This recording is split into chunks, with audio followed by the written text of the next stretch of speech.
I wish Raid had a standard daily routine to follow to develop a habit. All the Raid players I've talked to say just do advanced dailies, but that doesn't really help. You know what, Cranked? Maybe I'll work on that. Maybe I'll come up with a, as a new player, this is my daily routine. Because, yeah, it would be nice to kind of have a roadmap, make that a little bit, a little bit more intuitive, a little bit more regimental. Are there PvP and Raid that you kind of just have to do, like Guild Wars? Yes and no. There's PvP you should do, right? Like Arena, right? There's 3 different kinds of Arena. There's Live Arena, which is basically what, Epic 7 calls RTA. I just realized my screen is cropping off chat there. Let me move that over a little. There we go. Better. There's Classic Arena, which is very, very similar to the Banner Arena that we have. And then there is Tag Team Arena, which is the 3v3 arena that everybody asked Epic 7 to push out. That after playing it here, I'm really, really glad Epic 7 never pushed it out because, man, this is a pain in the ass. But one really nice thing about the Classic Arena and Raid that we don't seem to have in Epic 7 is you can look at the power level of the units and you can see how strong the enemy is. And, I'll just hit battle real quick. I'm only at 86,500 power. Right, so there's a pretty good chance that 120k power, 170k power is going to mop the floor with me. So I don't want to go into a losing fight.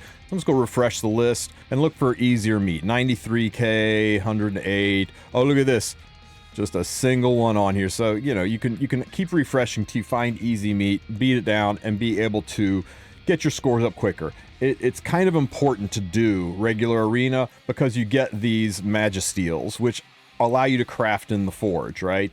In the forge you get these Magisteals, and you also get you also want to pick up these materials from Faction Wars as well to help you craft some of the nicer sets in the game. Tag Team Arena is kind of like the 3v3 arena, and you can do basically the same thing. You can look for easy meat and just keep refreshing. Important thing about Tag Team Arena is climbing ranks isn't a huge deal in this. You just want to do arena so that you can get these gold bars, and it shows you how much you get for each win, 6 per win. I'm currently out of coins to do it. These regenerate 7 hours. These will regenerate. I'm not going to waste currency on it, but the thing about Tag Team Arena is you're going to build 3 teams, and so your 3 teams versus their 3 teams. One of the tricks to Tag Team Arena is don't make your first team the strongest team. If you want to win fights, don't put your best foot forward. I know it seems counterintuitive, but look at my enemy here, for example. Look at this first one. Level 50, level 40, and then some smaller ones, right? This one's pretty easy to beat, but look, it's strongest teams forward.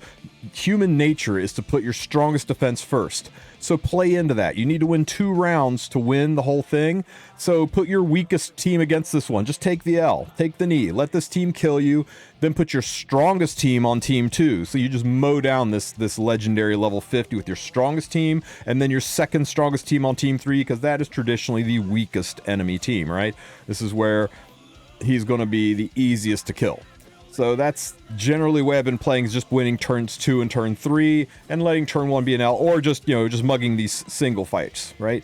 That will help you win more. And also for your defense, don't fill out a full team. Just put 1 unit on each team. That way you lose defenses and it keeps your rank low, so you'll be able to win more here. Because unlike Classic Arena, climbing is not a very big deal early on. You just stay in Bronze 1, murder the plebs, get these gold bars, because these gold bars, you can take these things over to the market,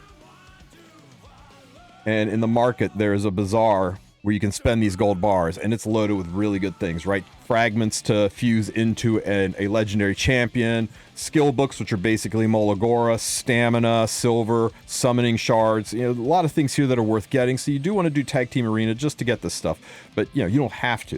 You just don't get to buy this stuff. So you can totally skip it if you want, if you don't want to engage with it, but I think the rewards are pretty nice, especially the stamina and silver. I'm down bad for both of those. As for RTA, I'm still a level away from Live Arena. This is World Arena, this is RTA. I've heard that it is very competitive. I've heard that it's very pay to win, but once I get to level 50, I'm still going to dip my toe in and see what it's about. But I really have got no information for you on the way World Arena is right now. So yeah, you definitely kind of want to do it, but it's not like you have to do it. It's just something you should. You get into the routine of doing it. But I am really enjoying the PvE of this game. The PvE of this game is crazy. I mean, this is the campaign mode, very, very much like what you get in E7. There's 5 different levels of it, and unlike E7, this campaign mode is also kind of your hunts. You can farm specific stages. This stage farms lifesteal. This stage farms counter. This stage farms speed set. So you can kind of farm your gear here, right?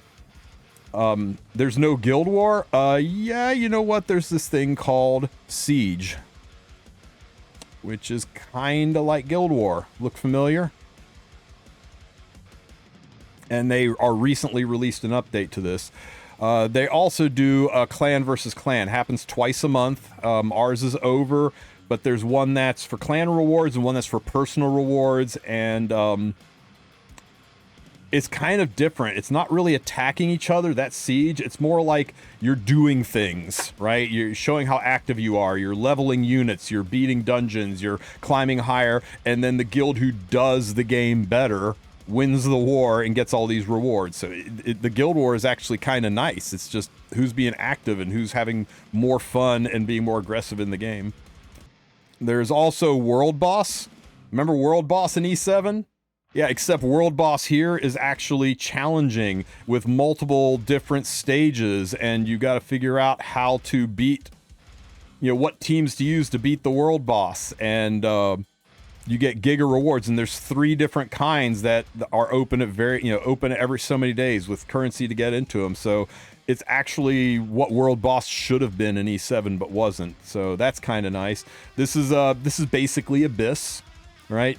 This is Abyss, but it's like Abyss if they made Abyss farmable for rewards. Imagine if, beating Abyss for the first time gave you some really cool stuff, including a freaking 5-star hero. Imagine if also, after you completed Abyss, you could go back in and farm rewards in Abyss.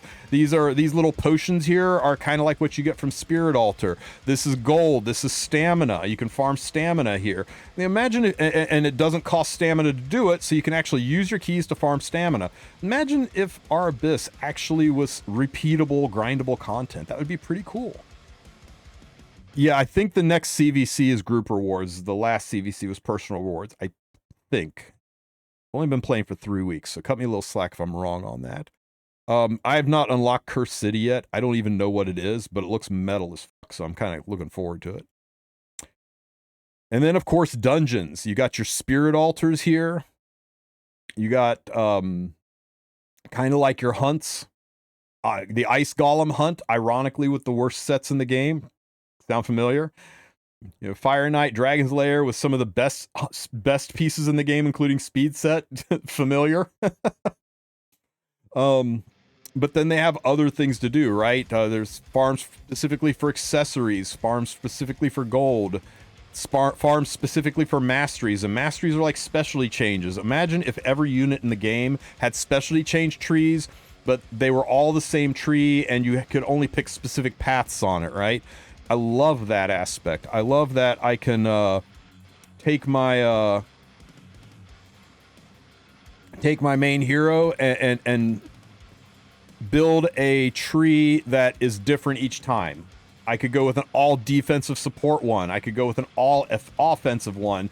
I could choose different, and I can reset it for some gems. I can reset it and start over. So you can build it specifically for your needs. Right now, this one's just built as a nuker to basically help me walk dogs and farm units up.